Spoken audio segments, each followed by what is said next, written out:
नमस्कार, SBT news में आपका स्वागत है। पेश है 23 जुलाई रविवार सुबह 11:15 बजे राजस्थान की बड़ी खबरें। केंद्रीय माध्यमिक शिक्षा बोर्ड ने बहुभाषी शिक्षा को बढ़ावा देने के लिए अपने स्कूलों में वैकल्पिक माध्यम के तौर पर भारतीय भाषाओं का इस्तेमाल करने पर विचार करने को कहा है। शिक्षा मंत्रालय और राष्ट्रीय शैक्षिक अनुसंधान और प्रशिक्षण परिषद द्वारा राष्ट्रीय शिक्षा नीति 2020 के तहत कई भाषाओं में शिक्षा प्रदान करने के उपाय किए गए हैं, जिसके बाद सीबीएसई ने अपने स्कूलों को उपलब्ध संसाधनों का उपयोग करने और उसे बहुभाषी शिक्षा के लिए उपयुक्त बनाने के लिए एक दूसरे के साथ सहयोग करने को कहा है। प्रधानमंत्री नरेंद्र मोदी ने शनिवार को कहा कि लोगों ने अगले 25 वर्षों तक भारत को विकसित राष्ट्र बनाने का संकल्प लिया है। प्रधानमंत्री मोदी ने वीडियो कॉन्फ्रेंस के माध्यम से राष्ट्रीय रोजगार मेले के तहत लगभग 70,000 नवयुवकों को नियुक्ति पत्र वितरित करने के बाद कहा, रोजगार मेला युवाओं को सशक्त बनाने और देश की प्रगति में उनकी सक्रिय भागीदारी को प्रोत्साहित करने का एक अच्छा प्रयास है। मोदी ने कहा, वर्ष 2047 तक भारत को एक विकसित राष्ट्र बनाने के हमारे प्रयासों में युवाओं की भूमिका महत्वपूर्ण होगी। देश भर में 44 स्थानों पर रोजगार मेला आयोजित किया जा रहा है। इस पहल का समर्थन करने वाले केंद्र सरकार के विभागों के साथ साथ राज्य सरकारों और केंद्र शासित प्रदेशों में भर्तियां हो रही है।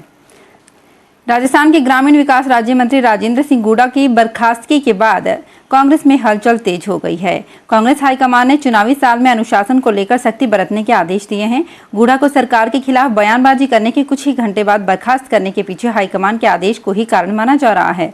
उधर गुड़ा के अगले सियासी कदम को लेकर भी कई अटकलें लगाई जा रही है। सीएम ने इस पूरे मामले को पार्टी का अंदरूनी मामला बताकर कमेंट करने से इनकार कर दिया। राजस्थान की सियासी हलचल एक बार फिर से तेज हो गई है। बयानबाजी करने वाले नेताओं पर कांग्रेस पार्टी सख्त नजर आ रही है। लिहाजा ऐसे में पहले मंत्री राजेंद्र गुड़ा को उनके पद से बर्खास्त किया गया, तो वहीं उसके बाद विधायक दिव्या मदेरणा को उनके बयानबाजी को लेकर तलब किया गया। वहीं अब प्रदेश प्रभारी सुखजिंदर सिंह रंधावा का भी बयान सामने आया है।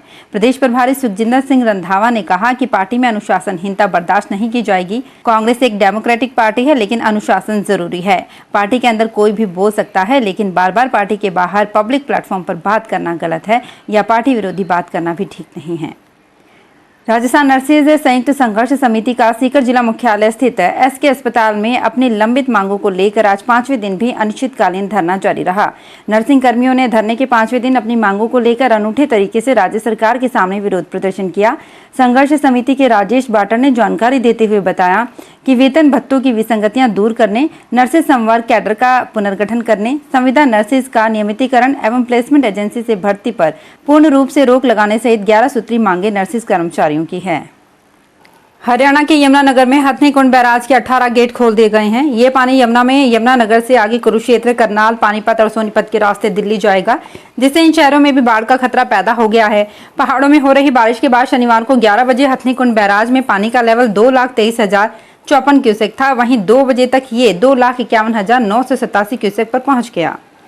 राजस्थान में मानसून सत्र के दौरान पौधारोपण कार्यक्रम तेज हो गए हैं। इसी क्रम में सवाई माधोपुर के बौली में 29,000 पौधे लगाने का संकल्प लिया गया है।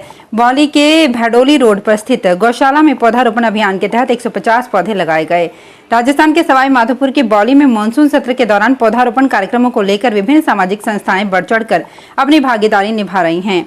भारत विकास परिषद के सघन पौधारोपण अभियान के तहत बौली के भैडोली रोड पर स्थित गौशाला में पौधारोपण अभियान के तहत 150 पौधे लगाए गए। केंद्रीय विदेश मंत्री डॉक्टर एस जयशंकर उदयपुर पहुंचे। उनका डबोक स्थित महाराणा प्रताप एयरपोर्ट पर भाजपा नेताओं और जनप्रतिनिधियों ने स्वागत किया। इस दौरान बिहार के पूर्व उप मुख्यमंत्री सुशील मोदी भी पहुंचे। फ्लाइट दिल्ली से ही लेट होने से उदयपुर पहुंचने में उनको देर हुई। पहले उनके 12:30 बजे आने का कार्यक्रम था, लेकिन वे दोपहर 3 बजे एयरपोर्ट पर उतरे। डबोक एयरपोर्ट पर भाजपा नेता बंशीलाल खट्टी, गजपाल, किरण जैन आदि ने स्वागत किया। छत्तीसगढ़ की आईएएस अफसर रानू साहू को प्रवर्तन निदेशालय ने शनिवार को मनी लॉन्ड्रिंग के केस में गिरफ्तार किया।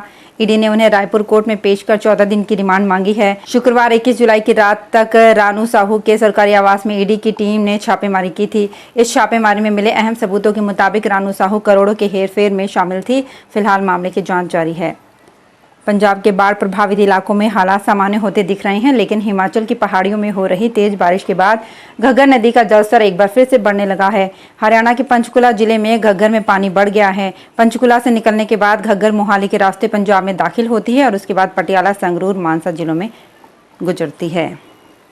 राजस्थान में कोटा के राजस्थान तकनीकी विश्वविद्यालय के एक छात्र अभिनव व्यास का भारतीय नौसेना में पायलट के लिए चयन किया गया है। राजस्थान तकनीकी विश्वविद्यालय के कुलपति प्रोफेसर एस.सी. सिंह ने कहा कि विश्वविद्यालय की एरोनॉटिकल ब्रांच के अंतिम वर्ष के छात्र अभिनव व्यास का शॉर्ट सर्विस कमीशन में नौसेना में पायलट के लिए चयन किया गया है। ग्रेटर नगर निगम महापौर सौम्या गुर्जर ने झोटवाड़ा जोन की सफाई व्यवस्था का निरीक्षण किया। इससे पूर्व महापौर सांगानेर, मानसरोवर, मालवीय नगर, जगतपुरा जोन का दौरा कर चुकी हैं। सौम्या ने झारखंड महादेव से निरीक्षण प्रारंभ किया। इसके बाद वैशाली नगर, ई ब्लॉक, विद्युत नगर, वृंदावन विहार, अजमेरा गार्डन, महात्मा गांधी नगर, हीरापुर योजनाओं में पैदल चलकर सफाई व्यवस्था का निरीक्षण किया।